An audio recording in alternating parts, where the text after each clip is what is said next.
How we doing, y'all? Josh Todd here. I'm gonna walk you through my little garden here. First of all, I got some pineapples growing. Super easy. I don't know if y'all have ever grown pineapples, but all you do is you cut it off and you put it in the ground and it grows.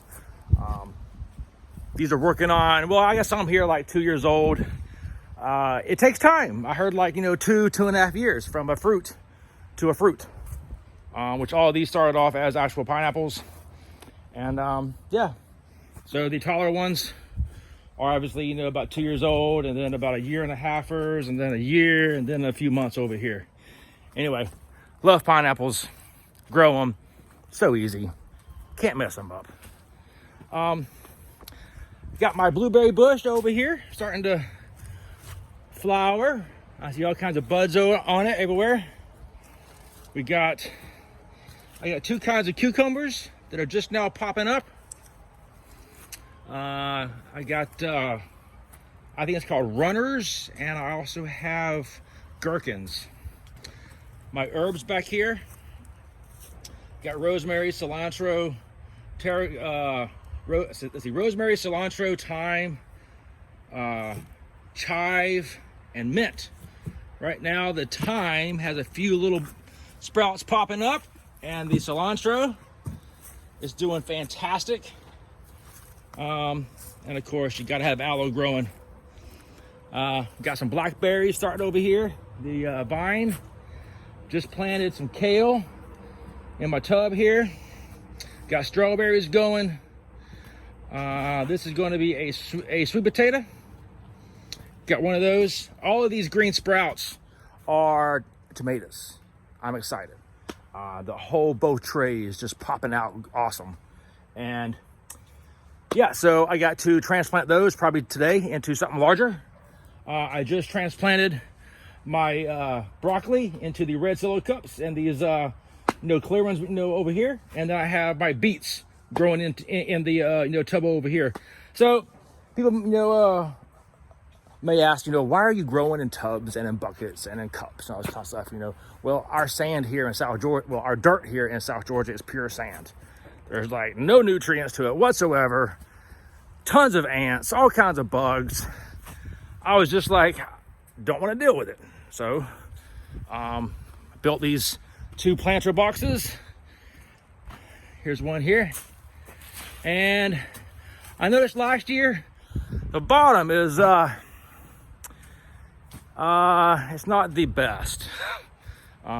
So instead of putting all the weight of like dirt all in there and growing, I'm kind of doing still pots. So these are my potatoes, looking pretty good. Need to restake up. This one here is starting to get too heavy. That's a good thing though. I'd rather be too heavy than not growing. I'll come back and tie this up after the video. Oops, sorry. Anyway, so yeah, small garden, organic. I mix my own dirt. I add bone meal, blood meal, vermiculite, and I make my own mix. Pot everything up, start off from seeds.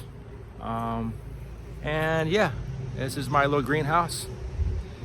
And I think I've showed y'all earlier the outdoor mushroom. Let's see here, the outdoor grow. I'm gonna walk over yonder here. It's a little bit of a walk here, but anyway, right here, check them out. Blue oysters. I've already had 2 or 3 flushes on the indoor grow. End up bringing the old blocks out here and burying it. Some of my older dirt and some wood chips, soaked it down, watered it. It's in a great spot, nice and shady.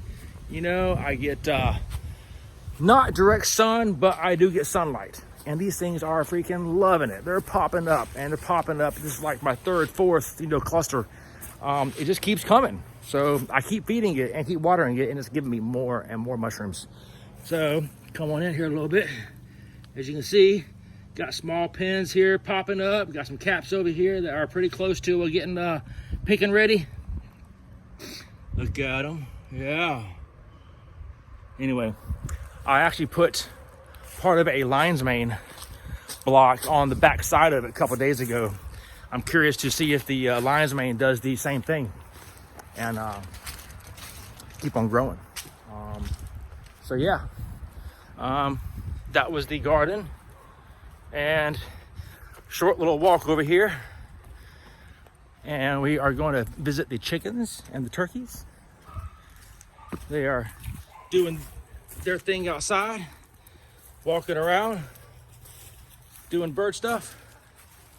Anyway, this pen, I keep adding to it because I keep getting more and more birds, but the ducks over here are all hollowed up. They're so cute. Their little pool, chicken palace, you know, yeah. And of course, if you watched earlier, I did a video on my goats, and they're that way, right over yonder, goats. And that's our pond. Eventually the ducks will go that way. And yeah, happy birds. Anyway, life is good on the Todd farm. Stay clean, stay safe, sanitize, and tell Corona no. Laters.